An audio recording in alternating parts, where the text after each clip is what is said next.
الله السميع العليم من الشيطان اللعين الرجيم. بسم الله الرحمن الرحيم.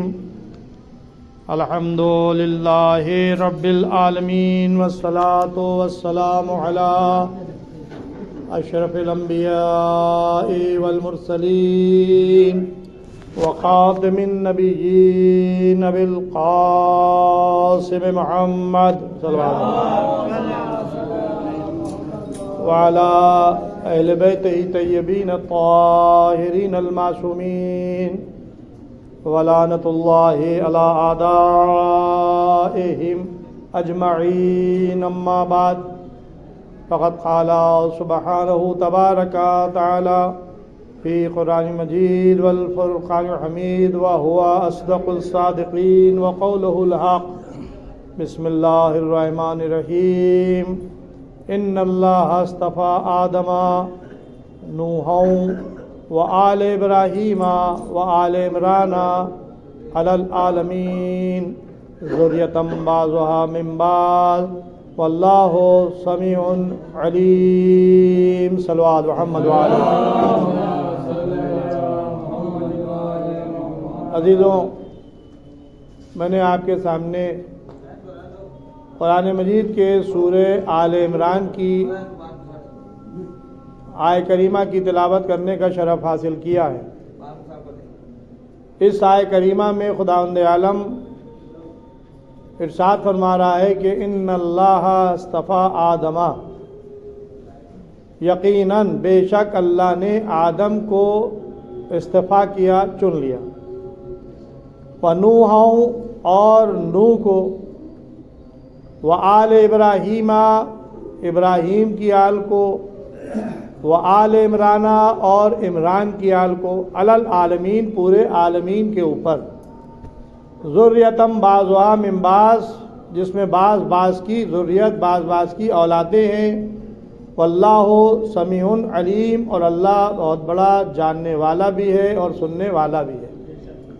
یہ ظاہری ترجمہ ہم نے اپنی زبان میں آپ کے سامنے پیش کیا ہے تاکہ عربی کی آیت کو تھوڑا سا سمجھ سکیں، ورنہ اس آیت کریمہ کو سمجھانے کے لیے ایک اشرا بھی ناکافی ہے.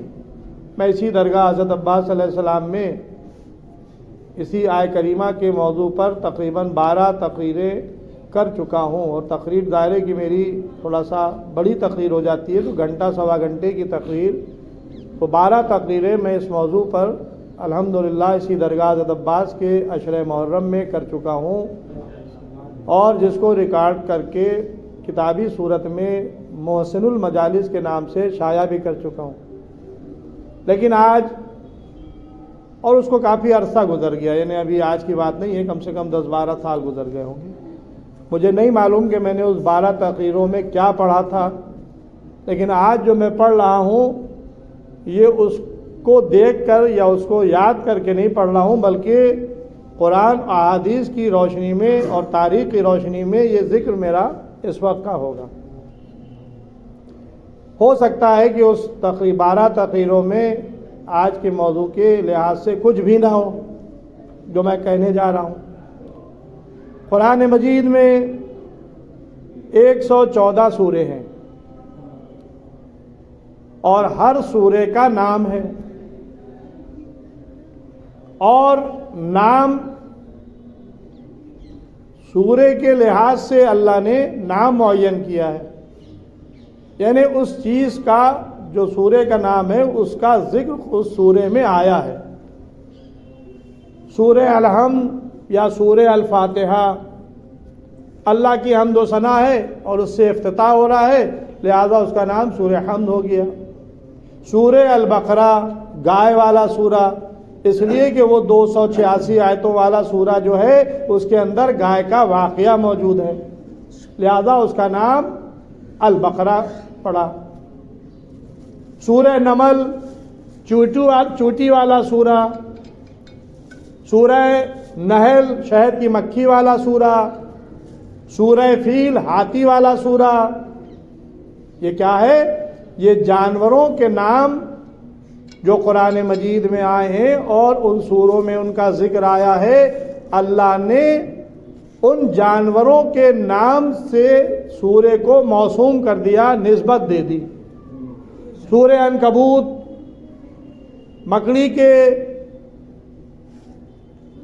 مکڑی والا سورہ، عنکبوت جو ہے یہ مکڑی کو کہتے ہیں، تو یعنی چوٹی والا سورہ، مکڑی والا سورہ، ہاتھی والا سورہ، گائے والا سورہ، شہد کی مکھی والا سورہ، یعنی یہ جانوروں کے نام اللہ نے قرآن میں لیے ہیں۔ یہ اس لائق ہے کہ ان کا نام قرآن میں آئے،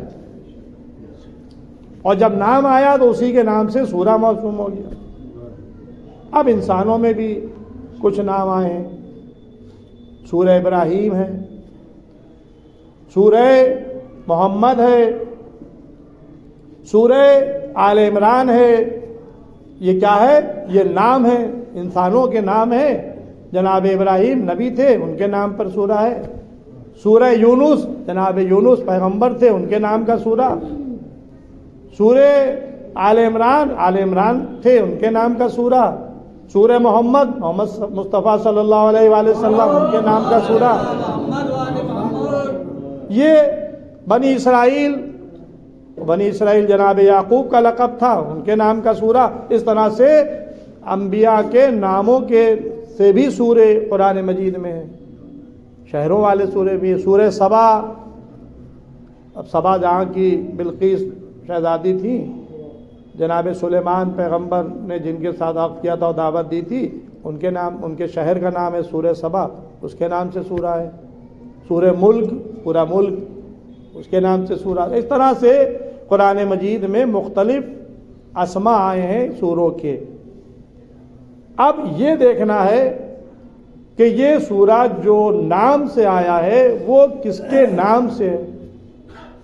اب سورہ محمد ہے مثلا، سورہ یونس ہے، سورہ ابراہیم ہے، تو اب ظاہر ہے کہ جناب ابراہیم علیہ السلام یہ نبی تھے، خلیل خدا تھے، تو اب جو سورے کا نام آیا ہے تو وہ نبی کے نام سے آیا ہے۔ دنیا میں جتنے بھی ابراہیم پیدا ہو جائیں اور کوئی کہے کہ میرے نام سے سورہ ہے، تو ظاہر ہے کہ یہ تو نہیں، ناممکن ہے۔ ہم نے ابراہیم کے نام پر اپنا نام رکھا ہے، لیکن قرآن میں جو سورہ کا نام ابراہیم آیا تو وہ ہمارے نام والا ابراہیم نہیں ہے، وہ ابراہیم ہے جن کو خلیل خدا کہا جاتا ہے، جو اسماعیل کے پدر بزرگوار ہیں، وہ ایک ابراہیم۔ سورہ یونس، جتنے یونس دنیا میں پیدا ہو جائے اور کوئی کہے کہ میرے نام سے سورہ قرآن میں ہے، تو بھائی آپ کے نام سے اللہ نے سورہ نہیں نازل کیا، وہ پیغمبر تھے جناب یونس علیہ السلام، ان کے نام سے سورہ ہے، اس لیے ان کا واقعہ سورہ میں موجود ہے۔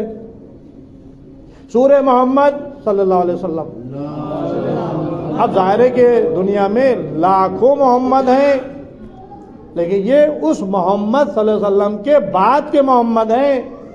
اللہ نے قرآن میں جو سورہ محمد نازل کیا وہ ختمی مرتبت کے نام سے نازل کیا ہے۔ یہی تو ہوا نا، بات میری آپ تک پہنچ گئی۔ اب ایک مسئلہ ہے سورہ آل عمران، اس میں کسی کو اختلاف نہیں کہ سورہ محمد پیغمبر کے نام سے، سورہ یونس جناب یونس کے نام سے، سورہ ابراہیم جناب ابراہیم خلیل خدا کے نام سے قرآن میں سورہ آیا، بنی اسرائیل جناب یعقوب علیہ السلام کا لقب ہے، ان کے نام سے سورہ آیا، یہ کسی کو اس میں اختلاف نہیں ہے۔ اب مسئلہ آیا سورہ آل عمران جس کی میں نے آیت پڑھی ہے۔ اب یہاں پر مفسرین نے اختلاف کیا، عمران سے مراد کون؟ یعنی آج تک وہ یہ طے نہیں کر سکے کہ عمران جو قرآن مجید میں سورہ آل عمران آیا ہے اس سے عمران کون ہے۔ جیسے ابھی میں نے آپ کو سمجھایا کہ ایک نبی کے نام سے سورہ ہے، باقی چاہے جتنے لوگ اس نام پر اپنا نام رکھ لیں تو ان ناموں سے سورہ نہیں ہے، بلکہ ایک خاص نبی کے نام سے سورہ ہے۔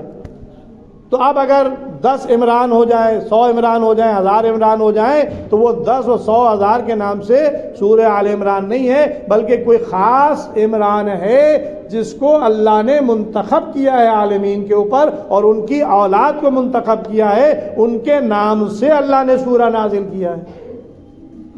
اب یہ ہمیں دیکھنا ہوگا کہ وہ عمران کون ہے کہ جس کی آل کو اللہ نے منتخب کیا۔ اب مفسرین کے قول کیا ہیں؟ 2 ہیں اس سلسلے میں۔ کہا جاتا ہے کہ عمران سے مراد جناب موسیٰ علیہ السلام کے پدر بزرگوار ہیں، ایک قول۔ دوسرا قول کیا ہے؟ جناب عمران سے مراد جناب مریم کے پدر بزرگوار جناب عیسیٰ کے نانا۔ یہ دو قول پیش کیے جاتے ہیں۔ تو اب میں کہتا ہوں کہ پہلے یہ ڈیسائیڈ کر لو، طے کر لو کہ یہ دو قول جو تم پیش کر رہے ہو عمران، یہ دو عمران میں سے کون سا عمران ہے جس کو اللہ نے منتخب کیا اور اس کی آل کو؟ کنفیوز نہ کرو، پہلے یہ ڈیسائیڈ کرو کہ ان دو میں سے کون سا عمران ہے، تو میں ان دونوں عمران کو کنڈم کر دوں گا۔ کس بنیاد پہ؟ قرآن کی آیت کی بنیاد پر۔ اس سے پہلے کیا کہا گیا؟ وآل ابراہیم، اللہ نے ابراہیم کی آل کو منتخب کیا، یہ نہیں کہا کہ ہم نے ابراہیم کو منتخب کیا۔ اس سے پہلے جو قرآن آیت میں ہے وہ آل پہلے آیا ہے آدمہ، آدم کو منتخب کیا، نوح کو منتخب کیا، وہاں پر آل کا لفظ نہیں آیا۔ اب میں اس کی بھی وضاحت کر دوں، اپنے غور و فکر کے ذریعے سے جس نتیجے پر میں پہنچا ہوں اس کو میں آپ کے سامنے پیش کر رہا ہوں بغیر کسی سند کے۔ دلیل تو دے رہا ہوں، سند نہیں دے رہا ہوں۔ دلیل کیا ہے؟ دلیل یہ ہے کہ اللہ نے آدم کا نام لیا، نوح کا نام لیا، آل آدم نہیں کہا، آل نوح نہیں کہا، کیونکہ یہاں پر معاملہ ہے انتخاب کا، اور وہ انتخاب ہے عالمین کے اوپر، اور وہ انتخاب کسی غیر معصوم کا نہیں ہے، عام انسانوں کا نہیں ہے، وہ انتخاب ہے اللہ کی ذات کا۔ یعنی اللہ نے یہ انتخاب عالمین پر کیا۔ کس کا انتخاب کیا؟ آدم کا۔ کس کا انتخاب کیا؟ نوح کا۔ کس کا انتخاب کیا؟ آل ابراہیم کا، آل عمران کا، علی العالمین، پورے عالمین کے اوپر۔ ہمارے آپ کے انتخابات میں نقص ہو سکتا ہے، عیب ہو سکتا ہے، ہم جس کو منتخب کر رہے ہوں، جس کو چن رہے ہوں، اس میں تو نقص نکل سکتا ہے، لیکن اللہ جسے منتخب کرے اس میں کوئی نقص نہیں ہوگا، کوئی عیب نہیں ہوگا، کوئی ڈیفیکٹ نہیں ہوگا۔ آدم کا نام آیا، اب ذات آدم میں کوئی نقص نہیں نکال سکتا۔ آل آدم کیوں نہیں کہا؟ بھائی اگر آل آدم کہتا تو آدم کے دو بیٹے، ایک حابیل اور ایک قابیل، ایک بیٹا دوسرے بھائی کو قتل کر رہا ہے۔ آدم کے دونوں بیٹے ہیں، حابیل بھی قابیل بھی، لیکن قابیل نے حابیل کو قتل کر دیا حسد کی بنیاد پہ۔ تو اب اگر آل کہہ دیتا اور وہ قاتل نکل جاتی آل، تو نقص اس کا ہوتا اللہ کا کہ اللہ نے ایسے کو چنا ہے کہ جس نے ایک بھائی نے دوسرے بھائی کو قتل کر دیا۔ لہذا آدم کا انتخاب کیا ہے، آل آدم کا نہیں کیا، اس لیے کہ آل آدم میں ایک قاتل ہو رہا ہے، ایک مقتول ہو رہا ہے، تو انتخاب میں فرق آ جاتا۔ آل نوح نہیں کہا، نوح کہا کہ ہم نے نوح کا انتخاب کیا۔ اب کوئی نوح میں نقص دکھائے، آدم میں نقص دکھائے، تو آدم اور نوح میں نقص نہیں نکال سکتے، اس لیے کہ وہ معصوم ہیں اور نبی ہیں، رسول ہیں۔ جناب نوح علیہ السلام رسول ہیں، جناب آدم نبی ہیں۔ اب آل نوح نہیں کہا، کیوں؟ اس لیے کہ اللہ جانتا تھا کہ جب طوفان نوح آئے گا اور کشتی نوح پانی پر چل رہی ہوگی اور نوح یہ آواز دے رہے ہوں گے کہ آج کوئی کسی کو نہیں بچا سکتا، بس وہی نجات پائے گا جو اس کشتی پر سوار ہوگا، تو نوح کا بیٹا سامنے آ کر کہے گا ہم پہاڑ کی چوٹی پر چڑھ جائیں گے، اور پہاڑ کی چوٹی بھی اسے نہیں بچا سکے گی، ایک لہر آئے گی جو دریا پانی میں نوح کے بیٹے کو غرق کر دے گی۔ لہذا اگر اللہ یہ کہہ دیتا ہم نے نوح کی اولاد کا انتخاب کیا، تو اللہ کے انتخاب میں نقص آ جاتا، اور جانتا تھا کہ نوح کا بیٹا نافرمان نکلے گا، انہو عمل غیر صالح، اس کا عمل غیر صالح ہوگا۔ لیکن اللہ جانتا ہے کہ اب جس کی آل کا میں انتخاب کر رہا ہوں اس میں کوئی نقص، کوئی عیب نہیں ہے۔ وآل ابراہیم، اور ہم نے ابراہیم کی آل کو منتخب کیا۔ اب ظاہر ہے کہ میں نے کہا کہ میں عشرہ پڑھ چکا ہوں اور میں آج ہٹ کے پڑھ رہا ہوں اس سے، تو اب ابراہیم کی آل کو منتخب کیا ہے۔ جب آپ خاندان ابراہیم کو دیکھیں گے، نسل ابراہیم کو دیکھیں گے، تو ابراہیم کے پہلے بیٹے کا نام اسماعیل، جو جناب ہاجرہ کے بدن سے پیدا ہوئے، جن کو حکم خدا سے مکے کی سرزمین پر لا کر آباد کیا، اور جن سے پیغمبر نسل چلی اور جن کی نسل میں پیغمبر ختمی مرتبت ہوئے، یہ ایک ابراہیم کی نسل ہے۔ اور دوسرے جناب اسحاق جناب سارہ کے بدن سے پیدا ہوئے، جناب اسماعیل کے بعد جو یروشلم میں رہے، ان کی نسل چلی، جناب اسحاق ابراہیم کے دوسرے بیٹے اسحاق، ان کے بیٹے یعقوب، ان کے بیٹے یوسف، انہی کی اولاد سے جناب موسیٰ، انہی کی نسل میں جناب عیسیٰ، جناب زکریا، جناب یحییٰ، یہ پورا نبیوں کا سلسلہ چل رہا ہے۔ تو بھائی اللہ نے کیا کہا؟ وآل ابراہیم، اور اللہ نے ابراہیم کی آل کو منتخب کیا۔ تو آپ جن عمران کو پیش کر رہے ہیں وہ دونوں عمران آل ابراہیم میں آ گئے۔ جناب موسیٰ کے باپ عمران، وہ بھی عمران آل ابراہیم میں ہیں۔ جناب عیسیٰ کے نانا مریم کے باپ عمران، وہ بھی آل ابراہیم اسحاق کی نسل میں ہیں۔ تو جب آل ابراہیم اللہ پہلے ہی کہہ چکا ہے تو بس آپ پھر عمران کو کیوں پیش کر رہے ہیں؟ اس سے مراد ابراہیم کے موسیٰ کے باپ ہوں گے یا عیسیٰ کے نانا ہوں گے؟ بھائی وہ تو پہلے ہی آل ابراہیم میں آ گئے۔ اب کوئی تیسرا عمران پیش کریے کہ جس کی آل کو اللہ نے قیامت تک کے لیے منتخب کیا ہو۔ صلوات محمد وآل محمد۔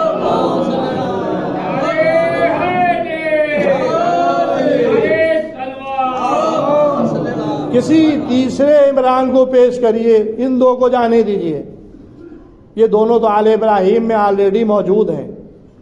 تیسرا عمران پیش کریے جس کی آل کو اللہ نے منتخب کیا ہو پورے عالمین کے اوپر۔ میں چیلنج سے کہہ رہا ہوں کہ جناب موسیٰ کے باپ عمران، جناب عیسیٰ کے نانا مریم کے باپ عمران کے علاوہ کوئی عمران آپ کو نہیں ملے گا۔ اگر عمران ملے گا تو وہ کل امام کے باپ جناب ابو طالب ملیں گے۔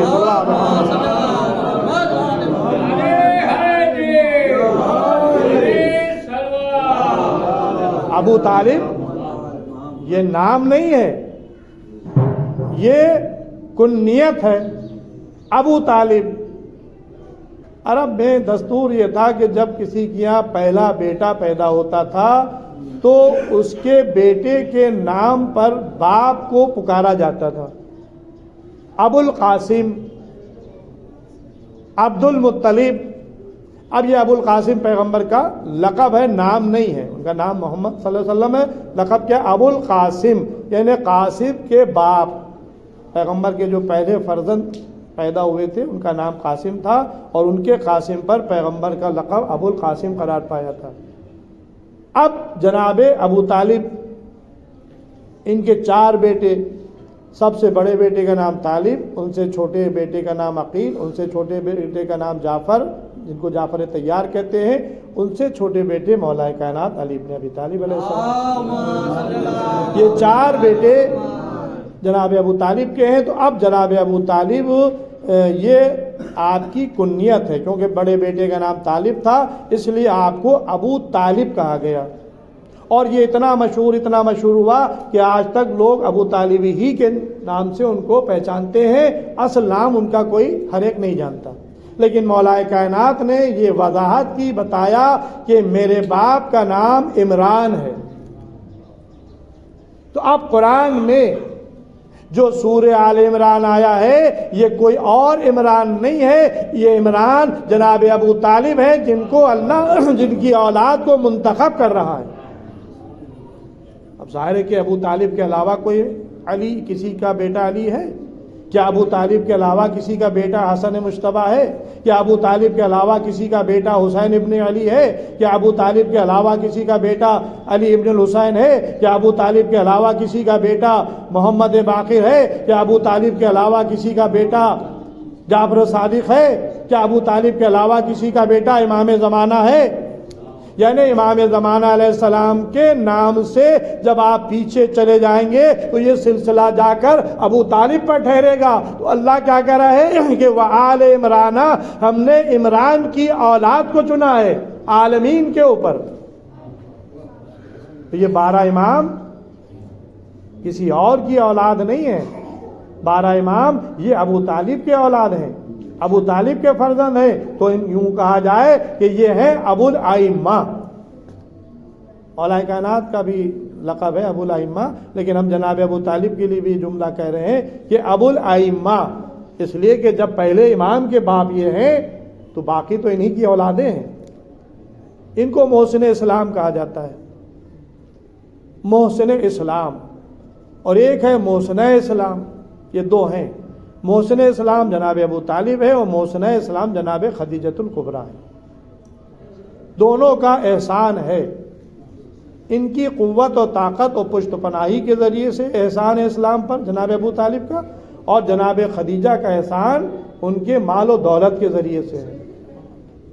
بڑی نیک بی بی ملکۃ العرب، پورے عرب کا تجارت کا سامان ایک طرف ہوتا تھا اور جناب خدیجہ کا تنہا اتنا سامان ہوتا تھا. اور جب پیغمبر نے دعوت اسلام دی ہے تو جناب خدیجہ نے اپنا پوری مال و دولت ڈھیر لگا دی. اور تاریخ بتاتی ہے دولت کا اتنا اونچا ڈھیر ہو گیا تھا کہ ادھر کا بیٹھا ہوا انسان ادھر سے یا ادھر کا بیٹھا ہوا انسان ادھر سے نظر نہیں آتا تھا. اتنی مال و دولت جناب خدیجہ کے پاس تھی اور آپ نے پیغمبر کے قدموں پر ڈال دی. یا رسول اللہ یہ سب مال آپ کا ہے، آپ اس کو راہ اسلام میں خرچ کریں. یہ جناب خدیجۃ الکبریٰ محسنہ اسلام. اور جناب ابو طالب نے اپنی اولاد کو پیغمبر کے لیے وقف کر دیا تھا. اب ابو طالب عمل کرے اور اللہ ان کے عمل کو اپنا عمل کہے. قرآن مجید اٹھا کر دیکھ لیں، وقت نہیں ہے، میں نے مختصر لفظ استعمال کیا تھا کہ مختصر سی مجلس، لیکن جب میں پڑھنے بیٹھتا ہوں تو چپک جاتا ہوں. بہرحال یہ ذکر آل محمد ہے، میں کیا کروں، ادھر سے مجھے ملتا رہتا ہے، میں آپ تک پہنچاتا رہتا ہوں. میں چاہتا ہوں کہ آپ بھی اس علم میں میرے ساتھ شریک ہو جائیں اور ثواب کا میں بھی مستحق بن جاؤں. ہو سکتا ہے کہ اس ذکر کے ذریعے سے ہم لوگوں کی آخرت میں نجات ہو جائیں اور درجات کچھ بلند ہو جائیں. تو عزیزوں، جناب ابو طالب علیہ السلام کا عمل وہ ہے جس کو اللہ اپنے عمل سے گردان رہا. الم یجد کا یتیمن فآوا، کیا اللہ نے آپ کو یتیم پا کر پناہ نہیں دی؟ میں چیلنج کر رہا ہوں کہ اللہ کیا آیا تھا ابو طالب کو، پیغمبر اسلام کو پناہ دینے کے لیے؟ اگر وہ آ جائے تو پھر وہ اللہ کہاں رہے؟ وہ تو جسم و جسمانیات سے مبرہ ہے. تو اب کون پناہ دے رہا تھا؟ ابو طالب پناہ دے رہے تھے. اس لیے کہ جب پیغمبر صلی اللہ علیہ وسلم دنیا میں آئے ہیں تو جناب عبداللہ کا انتقال ہو چکا تھا، یعنی یہ یتیم عبداللہ تھے. باپ کا سایہ پیدائش سے پہلے ہی اٹھ چکا تھا. دادا تھے جناب عبد المطلب. دادا نے اپنے پوتے کی پرورش کی کب تک؟ 6 سال تک تقریباً. جب جناب عبد المطلب کی رحلت کا وقت آیا تو آپ نے اپنے بیٹوں کو اکٹھا کیا. 10 بیٹے تھے آپ کے. اب 10 بیٹوں میں ایک بیٹا، یعنی جناب عبداللہ کا انتقال ہو چکا تھا، تو 9 بیٹے آپ کے موجود تھے. بیٹوں کو جمع کیا اور بیٹوں سے نہیں کہا کہ تم محمد کا ہاتھ پکڑ لو. پوتے سے کہا بیٹا محمد یہ تمہارے چچا ہیں، تم جس کو دل چاہے اس میں سے انتخاب کر لو، منتخب کر لو، تاکہ یہ تمہاری کفالت کریں میرے بعد. پیغمبر نے دادا کی بات سنی، آگے بڑھے اور بڑھنے کے بعد جناب ابو طالب کا ہاتھ تھام لیا. وہ دن تھا کہ پیغمبر اسلام 6 سال کی عمر سے جناب ابو طالب کی آغوش میں آ گئے. مولا علی پیدا نہیں ہوئے تھے، اس لیے کہ پیغمبر کی ولادت کے 30 سال کے بعد علی علیہ السلام اس دنیا میں آئے ہیں. ابو طالب نے 6 سال کی عمر سے پیغمبر کی پرورش کی اور یہاں تک کہ پیغمبر جوان ہوئے، پیغمبر کا عقد کیا، ملکۃ العرب کے ساتھ، یہ سب کارنامہ ابو طالب علیہ السلام کا ہے۔ پھر اعلان نبوت ہوا، اعلان نبوت کے بعد سختیاں جھیلیں جناب ابو طالب نے، لیکن ابو طالب کا رعب و دبدبہ یہ تھا کہ کسی کی مجال نہیں تھی کہ پیغمبر کو گزن پہنچائے۔ آپ کلید بردار تھے خانہ کعبہ کے، کنجیاں انہی کے پاس رہتی تھی۔ آپ کی شریک حیات جناب فاطمہ بنت اسد تھیں۔ آپ کے 4 بیٹے تھے، جناب ابھی میں عرض کر چکا، جناب طالب، جناب عقیل، جناب جعفر طیار اور مولا علی۔ پیغمبر جب 30 سال کے ہوئے تب مولا علی دنیا میں آئے۔ 40 سال کی عمر میں پیغمبر نے اعلان نبوت کیا، مولا علی 10 سال کے تھے۔ جناب خدیجہ کا عقد کس نے پڑھا؟ تاریخ اٹھا کر دیکھیں کہ عقد پڑھنے والوں میں ایک ان کا چچا تھا، جناب خدیجۃ الکبریٰ کا، اور ایک یا ماموں، بہرحال کنفیوز ہے، دوسرے جناب ابو طالب علیہ السلام، یعنی پیغمبر صلی اللہ علیہ وسلم کے عقد کو پڑھنے کے لیے جناب ابو طالب آئے ہیں اور پورا خطبہ پڑھا اور آپ نے نکاح پڑھا۔ تاریخ میں نکاح کا خطبہ موجود ہے، اور یہ کب ہو رہا ہے نکاح؟ 25 سال کی عمر میں۔ پیغمبر کی عمر تاریخ نے بتائی ہے 25 سال۔ 25 سال کی عمر میں پیغمبر کا نکاح ہوا، اور اعلان نبوت کب ہوا ہے؟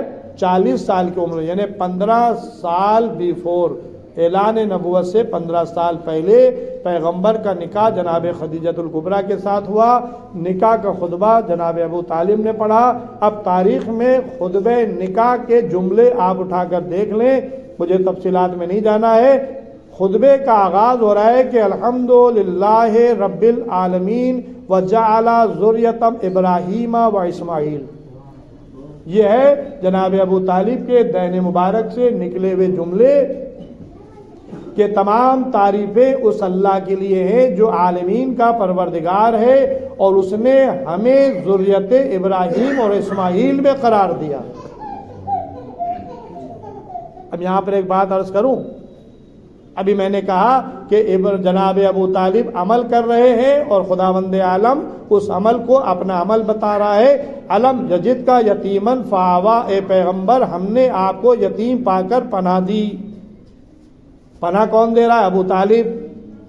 6 سال کی عمر سے پرورش کی، جوان ہوئے، بڑے ہوئے، 40 سال کی عمر تک کے ابو طالب موجود رہے، اور ہجرت تک کے موجود رہے ابو طالب علیہ السلام۔ تو ابو طالب نے پناہ دی، اللہ ابو طالب کے عمل کو اپنا عمل کہہ رہا ہے۔ اور اب میں آپ سے ایک عرض کر رہا ہوں کہ ابو طالب کا خطبہ جو تاریخ میں ہے وہ انہی جملوں کے ساتھ ہے کہ الحمدللہ رب العالمین وجعل ذریۃ ابراہیم و اسماعیل، تمام تعریفیں اس اللہ کے لیے ہیں جو عالمین کا پروردگار ہے، جس نے ہمیں ذریت ابراہیم اور اسماعیل میں قرار دیا۔ اب یہاں پر ایک جملہ عرض کرتا ہوں، یہ جملہ جو سب سے پہلے آیا الحمدللہ رب العالمین، یہ مستقل قرآن کی آیت ہے اور قرآن کے سورے کا جز ہے، اور وہ بھی کوئی عام سورہ نہیں، سورہ حمد۔ سورہ حمد میں سب سے پہلا جملہ یہی ہے کہ الحمدللہ رب العالمین، یعنی سب سے پہلی آیت بسم اللہ کے بعد اگر قرآن مجید کی کوئی ہے تو یہی آیت ہے جو جناب ابو طالب کے زبان اقدس پر آئی، جو آج قرآن کا جز ہے، تمام مسلمان پڑھتے ہیں۔ اور یہ سورہ الحمد وہ ہے جس کی عظمت یہ ہے کہ اس سورے کے بغیر کسی مسلمان کی نماز ہی نہیں ہے، چاہے شیعہ ہو، چاہے سنی ہو، چاہے کسی مسلک کا ہو۔ جسے نماز ہم کہتے ہیں اس میں بغیر سورہ الحمد پڑھے ہوئے نماز ہی نہیں ہے۔ نماز میت ایک الگ ہے، وہ دعا ہے۔ اس کے علاوہ جتنی بھی نمازیں ہیں، چاہے پنجگانہ ہوں، چاہے مستحبی نمازیں ہوں، ہر نماز میں سورہ الحمد کا پڑھنا یہ واجب ہے۔ بغیر سورہ الحمد کے آپ کی نماز نہیں ہوگی۔ اور جب سورہ الحمد پڑھیں گے تو بسم اللہ کے بعد سب سے پہلی آیت کیا ہے؟ الحمدللہ رب العالمین۔ اب مجھے کہنے دیجئے دو چیزیں ہیں، یا تو یہ مانیے کہ ابو طالب کو قرآن کے بارے میں علم تھا اور وہ اس آیت کے بارے میں جانتے تھے، اس لیے انہوں نے اپنے خطبہ نکاح میں پیغمبر کے اس جملوں کو اپنی زبان پر دہرایا، اور یا یہ مانیے کہ ابو طالب کا کلام وہ تھا کہ اللہ کو اتنا پسند آیا کہ اس نے جب قرآن نازل کرنا شروع کیا تو سورہ الحمد کی آیت بنا کر اس کا جز بنا دیا۔ ایک نعرہ صلوات۔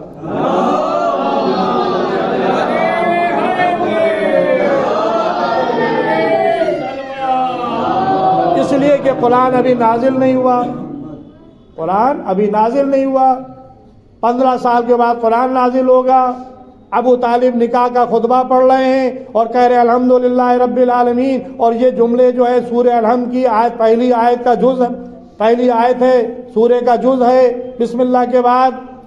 تو اب یا تو یہ مانیے کہ جناب ابو طالب لوح محفوظ کو دیکھ رہے تھے، قرآن جہاں تھا اس کو دیکھ رہے تھے اور اس سے آیت لے کر اپنے خطبے کا جز بنا رہے تھے، اور یا یہ مانیے کہ ابو طالب نے انشاء کیا، پڑھا اور اللہ نے اس کو آیت بنا کر نازل کر دیا۔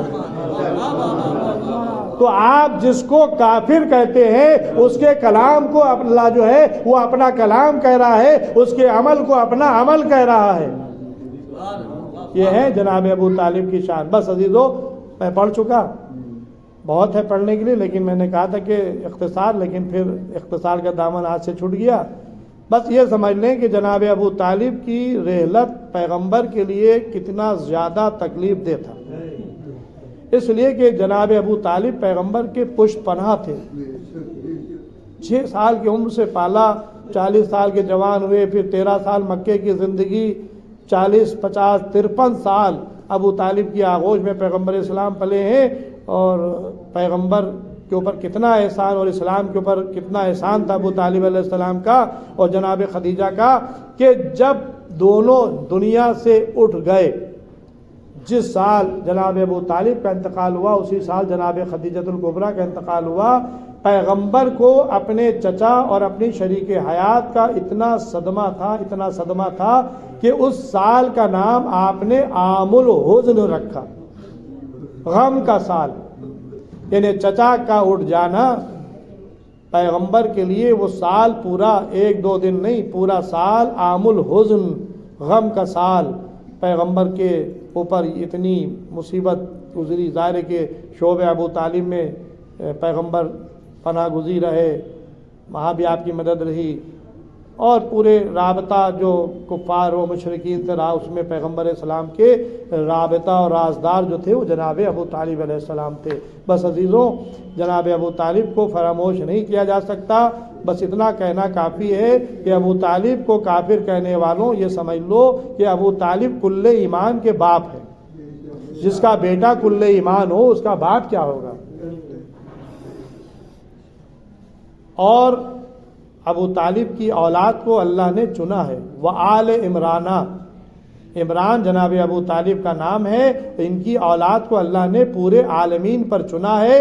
عزیزوں، آج اسلام جو باقی ہے وہ ابو طالب کی ذریت کی وجہ سے باقی ہے۔ کربلا میں فہرست نہیں بیان کر رہا ہوں، لیکن اگر میں بیان کروں تو کم سے کم 30-35 نام آئیں گے جناب ابو طالب کے جو اولادیں کربلا میں کام آئی ہیں۔ جناب عقیل کی اولاد کس کی ہے؟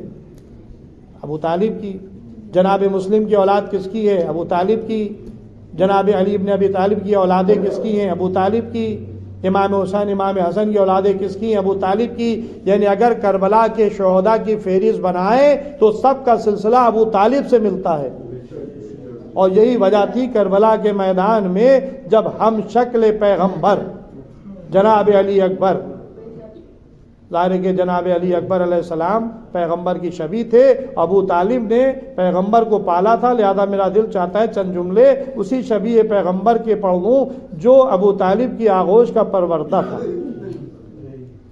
امام حسین علیہ السلام کا یہ کہنا تھا کہ جب میں اپنے نانا کے دیدار کا مشتاق ہوتا تھا تو میں اپنے بیٹے علی اکبر کی زیارت کر لیتا تھا۔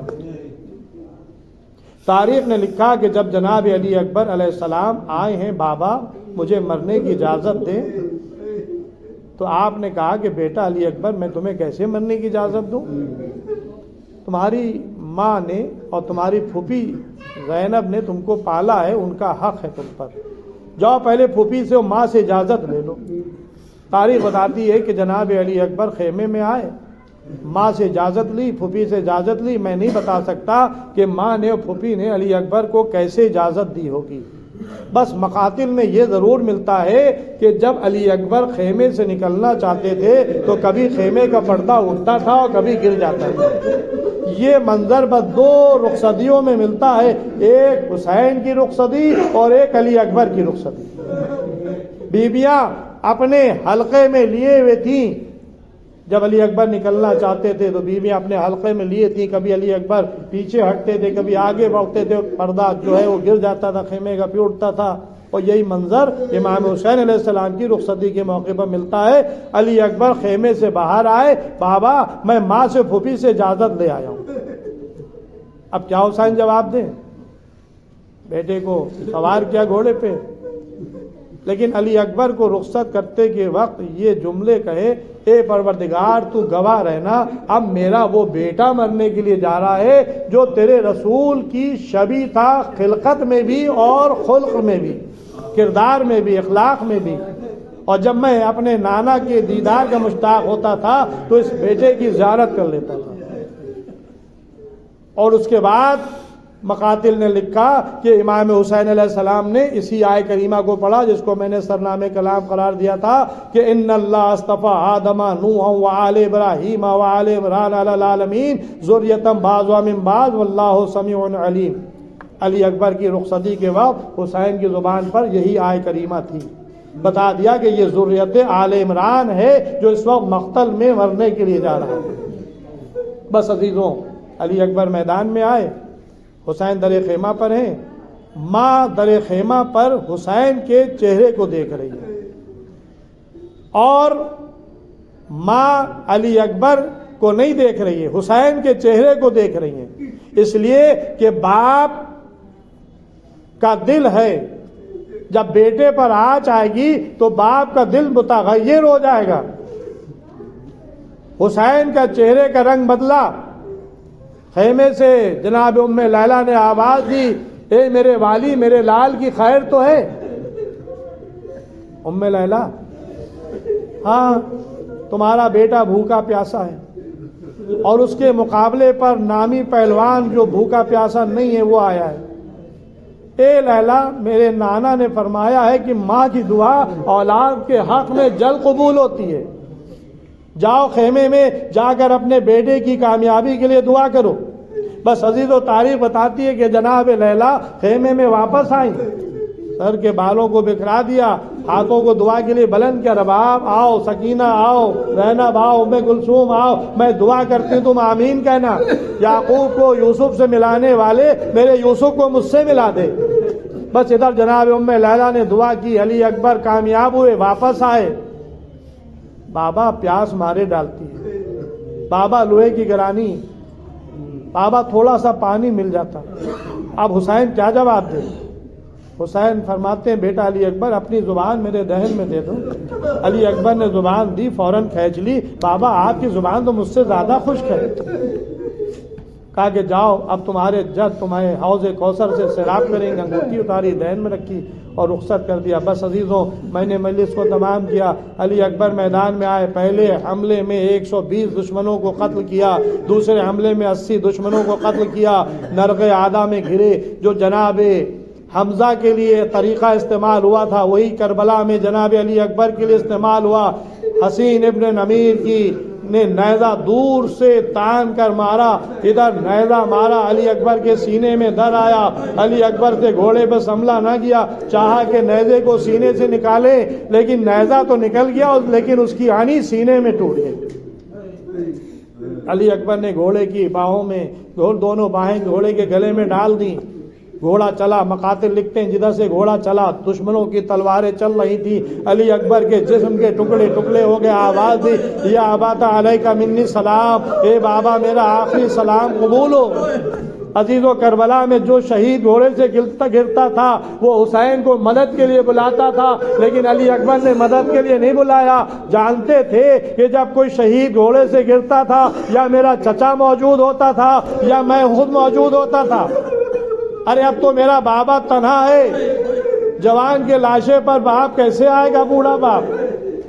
علی اکبر نے یا ابا علیہ منی سلام کہا، اے بابا میرا آخری سلام قبول ہو۔ بھائی یہ کہنا تھا کہ حسین کمر کو تھامے ہوئے چلے، ادعونی یا بنیا، اے بیٹا مجھے آواز دو میں تاکہ تم کو اپنے کو تمہاری لاش پر پہنچا دوں۔ بس عزیزوں، حسین علی اکبر کے لاشے پر پہنچے، سر زانو پر لے لیا، پیروں کو علی اکبر سمیٹ رہے تھے۔ بابا سینے میں انی برچی کی انی ٹوٹ گئی ہے۔ حسین نے آستین کو پلٹا، نجف کا رخ کیا، یا علی، در خیبر کو اکھاڑنا آسان تھا لیکن جوان بیٹے کے سینے سے برچھی کی انی کو نکالنا مشکل۔ اے بابا وقت مدد ہے، مدد کے لیے آئیے، یا علی کہا، سینے سے برچھی کا انی کو نکالا، کلیجہ باہر آ گیا۔ علی اکبر نے باغ کے سامنے دم توڑ دیا۔ حسین کیا کرے، کیسے جوان کا لاشا اٹھائیں؟ تاریخ بتاتی ہے کہ لاشا اٹھایا، چند قدم چلے، زمین پر رکھ دیا، خیمے کا رخ کیا، آواز دی، ارے بنی ہاشم کے بچوں آؤ، اپنے بھائی کی لاش لے جاؤ۔ چھوٹے چھوٹے بچے نکلے، علی اکبر کا لاشا خیمے۔ انا للہ و انا الیہ راجعون، رضا بقضائہ و تسلیما لامرہ۔ اللہم اغفر للمؤمنین والمؤمنات والمسلمین والمسلمات الاحیاء منهم والاموات، تابع بیننا و بینہم بالخیرات، انکا مجیب الدعوات، انکا علی کل شیء قدیر۔ پروردگار اس عبادت کو قبول فرما، حاضرین مجلس بانان مجلس کے دلی مقاصد کو پورا فرما، ہمارے زمانے کے امام کے ظہور میں تعجیل فرما، ہم لوگ کا شمار امام کے ناصر مددگاروں میں فرما۔ ایک مرتبہ سورہ الحمد اور 3 مرتبہ سورہ توحید کی تلاوت فرما کر جملہ محرومین مومنین مومنات کی روح کو اور واہبہ رضوی صحت کے لیے دعائیں، اچھا چلیے تو بعد میں ہو جائے گا، یہ روح کو اصحال فرما دینا مشورہ یا جناب لے جائے غیر المغضوب علیہم